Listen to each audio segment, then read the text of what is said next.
सबसे बड़ी खबर आज की यही है, डीडीसी के जो चुनाव संपन्न हुए थे उसमें आपको बता दें जम्मू कश्मीर में 280 में से 264 सीटों के रुझान अब तक निकलकर सामने आए हैं, जिनमें गुपकार को 90 सीटों पर तो बीजेपी को 65 सीटों पर बढ़त है। श्रीनगर की खामोश सीट से जीतने वाले भारतीय जनता पार्टी के प्रत्याशी इंजीनियर एजाज हुसैन जो बेहद खुश हैं और पूरा का पूरा श्रेय प्रधानमंत्री नरेंद्र मोदी को दे रहे हैं। कांग्रेस को 29 सीटों पर बढ़त है, अन्य 72 सीटों पर। ये अन्य काफी ज्यादा महत्वपूर्ण अपने आप में, जबकि अपनी पार्टी 12 सीट पर आगे चल रही है। ये जो छोटी छोटी पार्टियां या फिर निर्दलीय जो प्रत्याशी जीत रहे हैं या जीत के करीब हैं, वो भी काफी ज्यादा महत्वपूर्ण, क्योंकि उनमें से बहुत सारे ऐसे निर्दलीय प्रत्याशी जिनको अप्रत्यक्ष तौर पर भारतीय जनता पार्टी ने कहीं न कहीं से सपोर्ट किया था, खासतौर से कश्मीर रीजन में। देखिए, जम्मू कश्मीर डीडीसी चुनाव के 268 सीटों के अब तक के रुझान सामने आए हैं, जिनमें कांग्रेस को 29 सीटों पर बढ़त है, अन्य 72 सीटों पर आगे है, अपनी पार्टी 12 सीट पर आगे चल रही है, जबकि भारतीय जनता पार्टी 65 सीटों पर आगे चल रही है, गुपकार 90 सीटों पर आगे चल रही है। आज का ये दिन जम्मू कश्मीर के लिहाज से काफी ज्यादा महत्वपूर्ण। टीवी स्क्रीन पर आप नीचे देखें, बीजेपी 65 सीटों पर, कांग्रेस पार्टी 29 सीटों पर, गुपकार प्लस इनके लिए काफी ज्यादा अहम आज का दिन। 90 सीटों पर गुपकार प्लस आगे चल रही है। आपको ये बताते चले, जम्मू कश्मीर के इतिहास में ये पहली बार है जब 6 प्रमुख पार्टियों ने एक साथ हाथ मिलाकर चुनाव लड़ा। आर्टिकल 370 हटने के बाद इन पार्टियों ने मिलकर गुपकार अलायंस बनाया। इनमें डॉक्टर फारूक अब्दुल्ला की अध्यक्षता वाली नेशनल कॉन्फ्रेंस, महबूबा मुफ्ती की अगुवाई वाली पीडीपी के अलावा सज्जाद गलीलोन की People's Conference, Awami National Conference, Jammu Kashmir People's Movement और माकपा की स्थानीय इकाई शामिल है। वहीं भाजपा और कांग्रेस ने भी अपने उम्मीदवार उतारे थे। मौजूदा राजनीतिक समीकरणों के मुताबिक, जैसा कि आप देख पा रहे हैं टीवी स्क्रीन पर, गुपकार अलायंस कैसे 90 सीटों पर आगे चल रहा है, तो बीजेपी 65 सीटों पर आगे, लेकिन काफी ज्यादा महत्वपूर्ण श्रीनगर की खामोश सीट से भारतीय जनता पार्टी के प्रत्याशी इंजीनियर एजाज हुसैन ने पीएम मोदी को अपनी जीत का श्रेय दिया है। वो जीत चुके हैं। 4 अलग अलग मेहमान टीवी स्क्रीन पर इस वक्त आपको दिखाई दे रहे हैं, जिनसे चर्चा की हम शुरुआत करेंगे। किसका होगा जम्मू कश्मीर और अब तक के जो रुझान सामने आए हैं उसके मतलब और मायने, 370 आर्टिकल हटने के बाद आखिर क्या निकाले जाएं।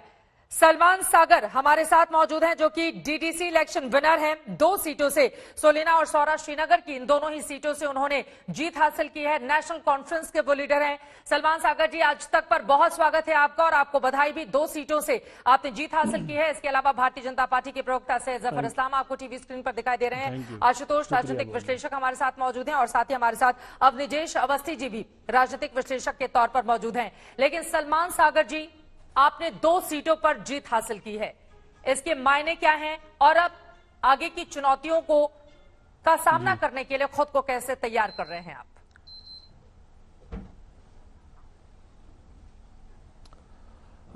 जी, 2 सीटों पे मैं जीता हूं श्रीनगर से जी, सोलना और सोरा में। पहले मैं लोगों का शुक्रिया अदा करता हूं जिन्होंने बहुत मुश्किल हालात में निकल के वोट किया और हमें कामयाब किया। ये चुनाव जहां डेवलपमेंट के लिए लड़ा जा रहा है, जिसको हम इग्नोर नहीं करते हैं, हम मानते हैं डेवलपमेंट के लिए ये प्रोसेस बहुत ज़रूरी है। और एट द सेम टाइम हम ये समझते हैं अगर अलायंस ने एक मैसिव विक्ट्री की ओर बढ़ रहा है तो ये कहीं इशारा किसी चीज़ की ओर है। और हमें ये समझना चाहिए, हम मुल्क की क़यादत से ये गुजारिश करेंगे, हमें अपने मुल्क पे पूरा भरोसा है कि वो यहाँ के लोगों के एहसासात और जज्बात को समझे और एक ऐसा माहौल खड़ा करे यहाँ जहाँ हर एक की बात सुनी जाए और ऐसा लगे लोगों को जिन्होंने जमहूरी कदरों को आज माना है। बहुत 72 साल में बहुत सी चीज़ें हो गई, ख़ास तौर पे पिछले 2 साल में अगर आर्टिकल 370 हट भी गया है और उसके बाद भी अगर लोगों ने जमहूरियत पे एतबार रखा है तो ये बहुत बड़ी चीज़ मायने रखती है। तो हम ये समझते हैं हमारी मुल्क की क़यादत से, हमारी जितने भी अरबाबी इक़्तिदार हैं, हमारी उनसे इल्तिजा होगी कि इस मैंडेट को समझने की ज़रूरत है। लोगों का इशारा जो है, ये डेवलपमेंट तो ठीक है, but at the same time ये इशारा इस चीज़ की ओर है कि यहाँ के लोगों की आवाज़ सुनने की ज़रूरत है। वहां के लोगों की आवाज सुनना बहुत जरूरी है। भारतीय जनता पार्टी के नेता हमारे साथ मौजूद हैं, उनसे इसका मैं जवाब लूंगी, लेकिन उसके पहले देखिए, गुपकार प्लस को यहां पर 90 सीटों की बढ़त अब तक दिखाई दे रही है। 2 सीटों पर आपने जीत हासिल की है, जबकि भारतीय जनता पार्टी 65 पर, और अन्य को इग्नोर नहीं किया जा सकता है जो 84 पर अपनी लीड बनाए हुए हैं और ज्यादातर इनमें से कश्मीर के हैं। तो इसके मतलब क्या माने जाए सलमान सागर जी? देखिए, मैं ये कहूंगा कि हमें गुपकार अलायंस को मुल्क से अलग नहीं समझना है। हम जो बात कर रहे हैं हम मुल्क के साथ बात कर रहे हैं, हम मुल्क की बात कर रहे हैं और हमने आज तक हमेशा कुर्बानियां दी है मुल्क के लिए। लेकिन हम इतनी उम्मीद ज़रूर रखते हैं आज के वक्त में कि अगर आज भी लोगों ने जमहूरियत को चुना है, अगर कुछ ऐसे फैसले हुए जहां शायद लोग खुश नहीं थे, अगर उसके बाद भी लोगों ने जमहूरियत को चुना है, तो ये इशारा इस चीज़ की ओर है यहाँ के लोग जो चाहते हैं, उनका जो एहसासात है, उनके जो जज्बात है, उनकी कदर की जानी चाहिए। अगर उन्होंने अलायंस को वोट किया है तो अलायंस की जो लीडरशिप है, जिसकी सदारत डॉक्टर फारूक अब्दुल्ला साहब कर रहे हैं और बाकी अलायंस पार्टनर्स है, तो जो वो कह रहे हैं उस बात में वजन है। यहाँ जब लोग डेवलपमेंट के लिए निकलते हैं तो एट द सेम टाइम वो ये समझ के निकलते हैं वोट देने के लिए उनकी बात सुनी जाएगी। जब वो बैलेट पेपर पे अपना निशान डालते हैं तो वो ये भी समझते हैं कि पॉलिटिकली इस जो प्रॉब्लम है यहाँ, इसका सोल्यूशन निकाला जाएगा। और जो तर्जुमानी करने वाले लोग हैं उनको अगर लोगों ने बढ़त दी है तो वो अलायंस से आज की डेट। किस तरह की समस्या की ओर आप यहाँ पर इंडिकेट कर रहे हैं, कैसी प्रॉब्लम्स? समस्या ये है कि एक माहौल जो पिछले 2 साल में बना है, हम जब हम इलेक्शन लड़ते हैं तो हम पहले ये मान के चलते हैं कि हम अपने मुल्क की क़यादत पे, हम अपने मुल्क के कानून पे पूरा यकीन रखते हैं, भरोसा रखते हैं, जमहूरी कदरों पे भरोसा रखते हैं। आज अगर लोग ये चाहते हैं, अगर उन्होंने फारूक साहब की क़यादत के अलायंस को सपोर्ट किया है, तो जो फारूक साहब अगर बात करते हैं तो उस बात को समझा जाना चाहिए, उस बात की ओर ध्यान दिया जाना चाहिए। आप इस चीज़ को इग्नोर नहीं कर सकते। अगर PADG को वोट मिला, एट द सेम टाइम अगर यहाँ बीजेपी को वोट मिला है, अगर कश्मीर से बीजेपी 2, 3 या 4 सीटें भी लेती है, हमें उसको भी इग्नोर नहीं करना चाहिए। चाहे बीजेपी पावर में है, उस वजह से उनको सीटें मिली है, लेकिन अल्टीमेटली डेमोक्रेसी में वो विनर होता है जिसको लोग चुनेंगे। हमें हर चीज़ पे ध्यान देना चाहिए। एट द सेम टाइम वैसे ही गवर्नमेंट ऑफ इंडिया को भी ये सोचना चाहिए, अगर अलायंस को वोट पड़ा है तो इसका इशारा इस चीज़ की ओर है, अलायंस की जो लीडरशिप है उनकी बात को सुना जाना चाहिए, उनके कंसर्न्स को एड्रेस किया जाना चाहिए। क्योंकि वो जो बोल रहे हैं वो मुल्क के कानून के अंदर बोल रहे हैं, वो मुल्क के कानून के बाहर बात नहीं कर रहे हैं। यकीनन आपकी बातें काफी ज्यादा महत्वपूर्ण और बेहद गंभीरता से आपने जो बातें रखी हैं, उम्मीद यही, मैं जल्दी से जफर इस्लाम साहब इस पर आपकी प्रतिक्रिया चाहूंगी। देखिए, नेशनल कॉन्फ्रेंस के लीडर हैं, 2 सीटों पर इन्होंने आज ही चुनाव जीता है और उनका इंडिकेशन जिस तरफ है, भारतीय जनता पार्टी समझ रही है उसको कि वो क्या इशारा कर रहे हैं। देखिए चित्रा जी, ये वो पार्टियां हैं जो एक साथ एकजुट होके अपने सारे डिफरेंसेस को सेट असाइड करके भारतीय जनता पार्टी के खिलाफ लड़ने आई थी। लेकिन आज मैं कहूंगा कि जमहूरियत की जीत है। जिस तरह से भारतीय जनता पार्टी के अपने उम्मीदवार और जितने इंडिपेंडेंट आप जिसका जिक्र कर रही थी, कश्मीर में उजायत बहुत, हमने सिर्फ 80 सीट पे लड़े, बाकी हमने 50 से ज्यादा 60 से ज्यादा हमने 50 से ज्यादा सीटों पे हमने जो है इंडिपेंडेंट खड़ा किया, उसको सपोर्ट किया। आज वो इंडिपेंडेंट जीत रहे हैं, ये समझिए भारतीय जनता पार्टी जीत रही है। और हम दोनों जगह मिला के हम इस स्थिति में होंगे कि हम वहां पर अपनी सारे जगह हमारे काउंसिल के मेंबर हो गए। लेकिन मैं आपको एक बहुत इंपॉर्टेंट बात बताना चाहता हूं, इसलिए कि मैंने 1 महीना जो है, लगभग 1 महीना जम्मू एंड कश्मीर में रहा हूं। इस पूरे DDC के इलेक्शन में परसों ही वापस आया और मैं चप्पे चप्पे वहां जहां आज तक, चाहे वो सैयद सलाउद्दीन का घर हो, चाहे शोपियान हो, चाहे अनंतनाग हो, चाहे और भी जगह हो, ऐसी जगह जहां सिर्फ और सिर्फ आतंकवादी के बदनाम के लिए जाना जाता था, उन सब जगहों पे हम जाके भारतीय जनता पार्टी और देश का परचम, देश का झंडा लहरा कर रहा है। तो बदलती सूरत है। वहां हमने जमीन पे ग्राउंड जो है ना, वो अब जरखेज बनाया भारतीय जनता पार्टी के लिए और जो देश हित में सोचने वाली पार्टियों के लिए बनाया है, जो अब आगे आने वाले दिनों में हमने फाउंडेशन इतना स्ट्रांग किया है कि आगे आने वाले दिनों में आप देखिएगा वहां की तस्वीर बदलेगी। इसलिए कि वहां की जनता सिर्फ एक ही बात कहती थी हम लोगों से, चाहे कहीं भी गए हों, एक बात कहती थी कि यहाँ कोई पॉलिटिशियन नहीं आते थे। आज पहली बार भारतीय जनता पार्टी का मैं मेंबर ऑफ पार्लियामेंट हूं भारतीय जनता पार्टी का, लेकिन वहां के MLA नहीं आते थे। हम यहाँ दिल्ली से चल के वहां गए और सब लोग मोदी जी का नाम ये ले रहे थे कि जो वेलफेयर स्कीम है मोदी जी की, वो घर घर तक पहुंच रही है, आम आदमी तक पहुंच रही है और उनके शुक्रगुजार थे। उन्होंने कहा कि आज तक कोई हमारी चिंता करने नहीं आया, लेकिन अब जब भारतीय जनता पार्टी के लोग घर तक पहुंच रहे हैं, ऐसी जगह जहां पर लोग हमको इग्नोर करते थे, वहां पर भारतीय जनता पार्टी के नुमाइंदे, वहां के बड़े बड़े लीडर आके ये पूछ रहे हैं कि कैसे है। वोट की राजनीति नहीं कर रहे, हम जमहूरियत की राजनीति कर रहे हैं। हम वहां पर जमहूरियत जो नाफिज करना था उसकी राजनीति कर रहे थे। इसलिए आज हम खुश इस बात से है कि वहां पर भारतीय जनता पार्टी का कैंडिडेट एजाज जीता, यंग है, डायनामिक लीडर है, हमारे साथ वो कई रैली में रहा है और मैं कह सकता हूं कि आगे आने वाले दिनों में भारतीय जनता पार्टी के कई नुमाइंदे वहां से, आज जो इंडिपेंडेंट है वो कल भारतीय जनता पार्टी के कैंडिडेट होकर जीतेंगे और आगे जो कभी भी असेंबली का इलेक्शन होगा तो आप यकीन मानिए भारतीय जनता पार्टी वहां की सबसे मजबूत पार्टी उभर के आएगी।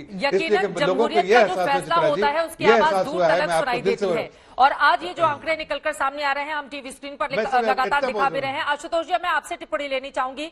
जो बातें यहाँ पर नेशनल कॉन्फ्रेंस के लीडर की ओर से कही गई हैं, उन्होंने कहा है कि यकीनन अब विकास के रास्ते पर जम्मू कश्मीर को आगे लेकर जाना होगा, चाहे सलमान सागर की बात करें या फिर हम बात करें यहाँ पर जफर इस्लाम साहब ने जो बातें कही हैं। किस तरह से देख रहे हैं आप अब तक के जो आंकड़े निकलकर सामने आए हैं उसको?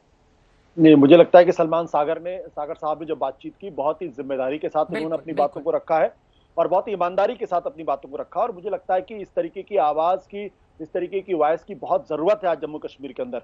और मैं बार बार कहता हूं कि ये जो जम्मू कश्मीर के अंदर, खासतौर पर घाटी के अंदर नेशनल कॉन्फ्रेंस हो या पीडीपी हो, अगर वहां पर वो भारत के संविधान में यकीन रखते हैं, भारत के कानून में यकीन रखते हैं और उसके अंदर चुनाव लड़ते हैं और लगातार ये वो ताकतें हैं जिन्होंने हमेशा भारत के खिलाफ बातें नहीं कही हैं, इस बात को अंडरलाइन करने की जरूरत है। फारूक अब्दुल्ला हो, उमर अब्दुल्ला हो, महबूबा मुफ्ती सईद हो, उनकी पॉलिटिकल लाइन बिल्कुल अलग हो सकती है, उनको आप कुछ भी कह सकते हैं, लेकिन इन्होंने कभी भी भारत के खिलाफ एक लफ्ज नहीं कहा है। यही कारण था कि बीजेपी ने इनके साथ गठबंधन किया था। यही कारण था कि उमर अब्दुल्ला अटल बिहारी वाजपेयी की सरकार में विदेश मंत्री थे। तो मैं एक ही बात कहता हूं, जम्मू कश्मीर के मेन स्ट्रीम पॉलिटिशियंस को, मेन स्ट्रीम पॉलिटिकल पार्टीज को डिस्क्रेडिट करने की कोशिश नहीं करनी चाहिए। वहां के लोगों ने, फारूक अब्दुल्ला साहब ने हाल ही में चीन को लेकर एक बयान तो दिया था जिस पर बहुत ज्यादा विवाद पैदा हो गया था देश में। देखिए, किसी के बयान पर आपत्ति की जा सकती है, लेकिन फारूक अब्दुल्ला का आकलन, मूल्यांकन एक बयान के आधार पर नहीं हो सकता। ये वही फारूक अब्दुल्ला है जिन्होंने यूनाइटेड नेशंस में जाके भारत का पक्ष बहुत मजबूती के साथ रखा। ये वही फारूक अब्दुल्ला है जो सेंट्रल कैबिनेट में थे। ये वही फारूक अब्दुल्ला के बेटे उमर अब्दुल्ला है जो विदेश मंत्री थे। और यही मुफ्ती थी जिनके साथ बीजेपी ने सरकार बनाई थी। तो आप सिर्फ एक बयान निकाल के उसके आधार पर अगर आप उनको देशद्रोही बताने की कोशिश करेंगे, गद्दार बताने की कोशिश करेंगे, गैंग बताने की कोशिश करेंगे, तो ये गलत बात है, ये नहीं होना चाहिए था। अगर कश्मीर घाटी के अंदर अगर मेन स्ट्रीम पॉलिटिकल पार्टीज अगर उनका वजूद खत्म हो जाएगा तो देश के लिए इससे ज्यादा खतरनाक बात नहीं हो सकती। फिर जो स्पेस खाली होगा वो स्पेस फिर अलगाववादी ताकतों के पास चला जाएगा। लेकिन वो स्पेस खाली कहां हो रहा है? आज जो नतीजे या फिर जो आंकड़े सामने आ रहे हैं वो तो एक अच्छा संकेत दे रहे हैं। कम से कम देखिए जिस तरह से लोगों ने बढ़ चढ़ कर न सिर्फ मतदान किया, उसके बाद जिस तरह के रिजल्ट सामने आए हैं, भारतीय जनता पार्टी भी खुश है। जम्मू रीजन में उसने बहुत अच्छा प्रदर्शन किया है, लेकिन घाटी में भी उसका खाता खुल गया। जबकि दूसरी तरफ गुपकार अलायंस भी जो 6 पार्टियों का बना हुआ है उसकी भी बल्ले बल्ले कम से कम इन आंकड़ों में दिखाई दे रही है, जबकि अन्य पर भी नजर डालने की जरूरत है। आइए अब आपको सुनाते हैं उन 3 नेताओं को जिन्होंने पहली बार जम्मू कश्मीर में हुए डीडीसी चुनाव में जीत हासिल की है। मैं मुबारकबाद देना चाहता हूं पूरे जम्मू कश्मीर के अवाम को, पूरे देश की जनता को और तमाम सिक्योरिटी फोर्सेस को, और जितने सारे लोग यहां पे बलिदान दे चुके हैं अपने तिरंगा के लिए, उन सबको मुबारकबाद, बहुत बहुत मुबारकबाद। आज भारतीय जनता पार्टी ने यहां पे जो पीएचडी की जो अलायंस थी उसके खिलाफ यहां पे हमने लड़ा, उनके खिलाफ, और वो सब इकट्ठे हुए थे, लेकिन उसके बावजूद भी भारतीय जनता पार्टी ने यहां श्रीनगर से डीडीसी खलमू की सीट निकाली है। हमने तो जीत दर्ज की है। जेकेएपी जो हमारी पार्टी है उसकी वसादत से, हमारे लीडरशिप से हमने तो जीत हासिल की, ह्यूज मार्जिन से हमने जीत हासिल की। कुल वोट पड़े थे 900, माशाल्लाह हमने तो 400 ले लिए। वहां पे कैंडिडेट 11 थे, तो माशाल्लाह हमारे हक में सीट गई है। बहुत खुशी ये सब यूथ का है, यूथ ने मुझे जिताया। तो कितने वोटों से आपने जीता? 342 से। तो क्या अब प्लान है डेवलपमेंट? अब यूथ के लिए, अपने जिन्होंने मुझे जिताया उनके लिए काम करना है, और क्या करना है। आपने घाटी में जीते हुए तीनों नेताओं को सुना, आप सुनते हैं क्या कहना है शहनवाज हुसैन साहब का बीजेपी के इस प्रदर्शन पर, जो लगातार घाटी में बीजेपी का झंडा बुलंद करने की कोशिश कर रहे थे। भारतीय जनता पार्टी के लिए आज बहुत बड़ी खुशखबरी है कि डीडीसी के चुनाव में हम जम्मू रीजन में तो बहुत तेजी से आगे बढ़ रहे हैं। कश्मीर वैली में भी हमने बहुत अच्छा मुकाबला किया हुआ है, और जैसा भारतीय जनता पार्टी कहती थी, कश्मीर वैली में भी पहला कमल खिल गया है। यहां से इंजीनियर एजाज हुसैन जीत गए हैं और कई सीटों पर हम बहुत तेजी से आगे बढ़ रहे हैं, और हमें पूरी उम्मीद है कि हम कश्मीर वैली में भी अच्छी सफलता प्राप्त करेंगे। पूरा देश जिस तरह मोदी जी के साथ है, जम्मू और कश्मीर भी प्रधानमंत्री नरेंद्र मोदी जी के साथ चल रहा है।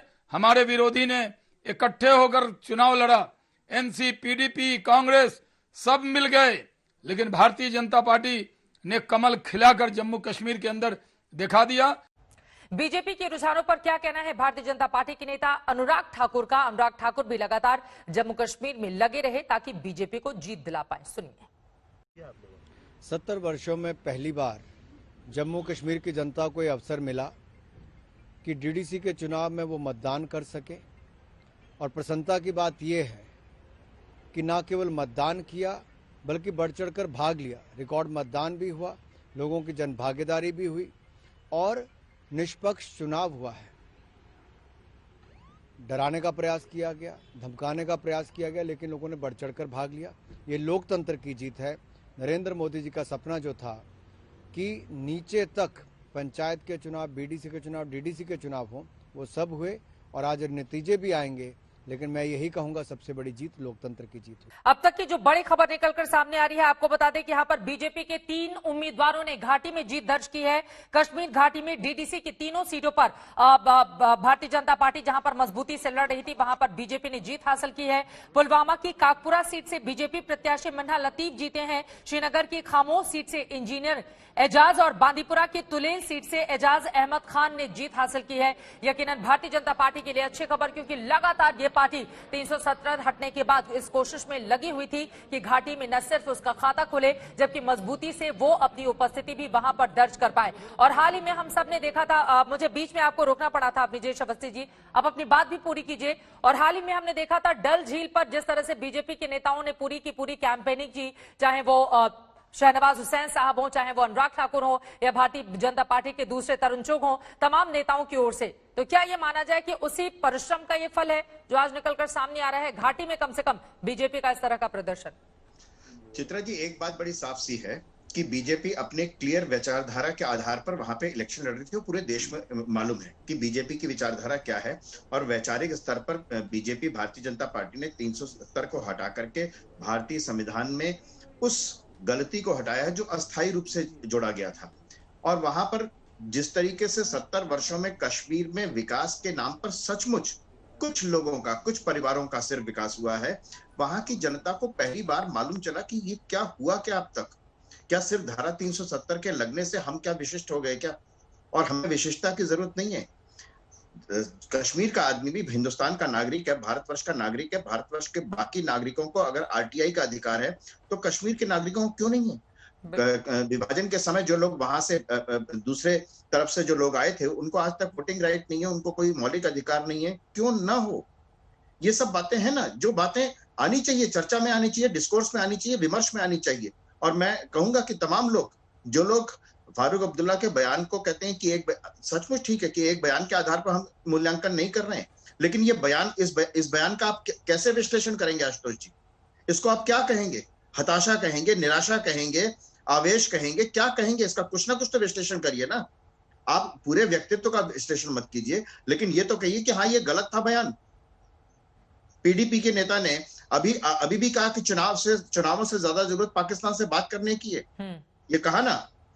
तो इस मानसिकता को कश्मीर की जनता ने, आप कह सकते हैं कि 90 सीटों पर जीत रहे हैं गुपकार गुट के लोग, लेकिन वास्तविकता क्या है, वोट परसेंटेज क्या है डिफरेंट पार्टियों का, अलग अलग पार्टियों का क्या रुख है, और वे पार्टियां जो एक दूसरे के बिल्कुल सख्त खिलाफ थी, एक दूसरे के बिल्कुल ऑपोजिट थी, अगर वो सिर्फ मिल करके लड़ती हैं तो ये बात सिर्फ इतना नहीं है कि वो जीत के करीब हैं या उनकी जीत हुई है। वास्तव में उन्होंने भी अपने अपने विरोधाभासों को, पारस्परिक विरोधों को कहीं ना कहीं डाइल्यूट किया होगा। ये सबसे महत्वपूर्ण बात देखनी है। तो अब क्या यहाँ से एक नए जम्मू कश्मीर की बात कही जा सकती है? आज जो रिजल्ट इस वक्त हमारे सामने निकलकर आए हैं, जो कि इस वक्त टीवी स्क्रीन पर भी हमारे दर्शक देख रहे हैं, किसका होगा जम्मू कश्मीर? लगातार इस विषय को लेकर हम चर्चा कर रहे हैं, क्योंकि आज का दिन जम्मू कश्मीर के लिहाज से काफी ज्यादा महत्वपूर्ण है। जम्मू कश्मीर में 280 में से 264 सीटों के रुझान सामने आए हैं। गुपकार 90 सीटों पर आगे चल रहा है, तो बीजेपी भारतीय जनता पार्टी को 65 सीटों पर बढ़त है। ये 5 अलग अलग तस्वीरें देखिए। श्रीनगर में सुरक्षा के कड़े बंदोबस्त के बीच काउंटिंग लगातार जारी है। भारतीय जनता पार्टी ने घाटी की 3 सीटों पर जीत हासिल की है। जाहिर तौर पर उसका इस तरह से खाता खुलना उसके नेताओं के लिए एक बड़ी कामयाबी के तौर पर बीजेपी इसको देख रही है और उसमें से तो ज्यादातर कैंडिडेट इसका श्रेय सीधे सीधे राजधानी दिल्ली में केंद्र सरकार को दे रहे हैं, प्रधानमंत्री नरेंद्र मोदी को देते हुए। और ये देखिए जैसे जैसे एक एक करके जीत सुनिश्चित होती हुई चली जा रही है, वैसे वैसे उन तमाम लोगों को सर्टिफिकेट भी मिलता हुआ चला जा रहा है, जैसा कि टीवी स्क्रीन पर हम आपको दिखा रहे हैं। कश्मीर क्षेत्र में गुपकार को 67 सीटों पर, भारतीय जनता पार्टी को 3 सीटों पर, तीनों सीटें बीजेपी ने जीत ली हैं, कांग्रेस 12 पर, जबकि अन्य पार्टियां 46 पर आगे चल रही हैं। ये अपने आप में काफी ज्यादा महत्वपूर्ण 140 में से 128 के अब तक के रुझान और रिजल्ट निकलकर सामने आए हैं। जबकि जम्मू क्षेत्र की बात करें तो बीजेपी 62 पर, गुपकार 23 पर, कांग्रेस पार्टी 17 पर और अन्य 38 पर। 140 जम्मू क्षेत्र के इन 140 के रुझान निकलकर सामने आए हैं। कई सीटों पर काउंटिंग पूरी हो चुकी है, वहां पर सर्टिफिकेट भी दिया जा चुका है जो जीतने वाले उम्मीदवार हैं। और अब टोटल आंकड़ा अगर आप टीवी स्क्रीन पर देख रहे हैं तो देखिए भारतीय जनता पार्टी ने किस तरह का प्रदर्शन किया है। बीजेपी काफी ज्यादा खुश, क्योंकि 370 हटने के बाद ये पहला चुनाव 54 सीटों पर भारतीय जनता पार्टी आगे चल रही है, जबकि गुपकार प्लस 95 सीटों पर। और यकीनन उसके लिए ये एक बड़ी कामयाबी, क्योंकि 6 पार्टियों ने आपस में जुड़कर एक अलायंस बनाया, कुछ मजबूत तय किए गए इस अलायंस के और उसके आधार पर लोगों के बीच ये गए, जिसके आधार पर अब 95 सीटों पर गुपकार प्लस धीरे धीरे करके 100 की तरफ गुपकार प्लस ये आगे की ओर बढ़ता हुआ गठबंधन जम्मू कश्मीर में दिखाई दे रहा है, जबकि अन्य भी अपने आप में काफी ज्यादा महत्वपूर्ण 63 सीटों के साथ। एक बार फिर से सलमान सागर साहब आपके पास आते हुए, चूंकि आपने जो बातें कही हैं सभी उसका काफी ज्यादा स्वागत भी कर रहे हैं और 370 हटने के बाद लोगों के जहन में ये सवाल था कि क्या वहां पर जमहूरियत को उस तरह की तरजीह मिल पाएगी, जैसा कि बार बार दावा किया जाता रहा है। लेकिन इस रिजल्ट ने इस बात को पूरी तरह से साबित कर दिया और अब आपकी जो गुपकार अलायंस है वो 95 सीटों पर आगे चल रही है। कैसे देख रहे हैं आप इसको? और आपने तो 2 सीटों पर जीत हासिल ही कर ली है। देखिए मैं आपको एक बात कहूंगा कि जब इलेक्शन हुए, हमें बीजेपी को भी क्रेडिट देना चाहिए कि इन्होंने 3 सीटों पे कश्मीर में जीता है। बिल्कुल। तो वैसे ही बीजेपी को भी ये समझना चाहिए, या जितनी भी अलाइड पार्टीज है, अगर अलायंस ने 90 सीटों पे जीता है तो वो भी सेंटिमेंट है। और मैं जाती तौर इसका वेलकम करता हूँ अगर बीजेपी ने 3 सीटें श्रीनगर में जीती है। डेमोक्रेसी में मैंडेट की कदर की जानी चाहिए। और हालांकि बीजेपी के स्टार कैंपेनर्स यहाँ आए, चाहे यूनियन मिनिस्टर्स थे या उनके प्रेसिडेंट थे या बाकी सीनियर मोस्ट लीडरशिप जो थी बीजेपी की, वो यहाँ आई। उसके मुकाबले में अलायंस इतनी ज़्यादा कैंपेनिंग नहीं कर पाई, हमें बहुत सी मुश्किलों का सामना करना पड़ा। कोशिश की गई कहीं ना कहीं रोका जाए, हमारी जो रीच आउट है पब्लिक तक वो रोका जाए। लेकिन इस इलेक्शन का सबसे बड़ा जो मतलब निकाला जाना चाहिए वो ये निकाला जाना चाहिए कि डेमोक्रेसी की जीत हो गई है। लोगों ने आज भी डेमोक्रेसी को यहाँ ज़्यादा तरजीह दी है बजाय किसी और चीज़ के।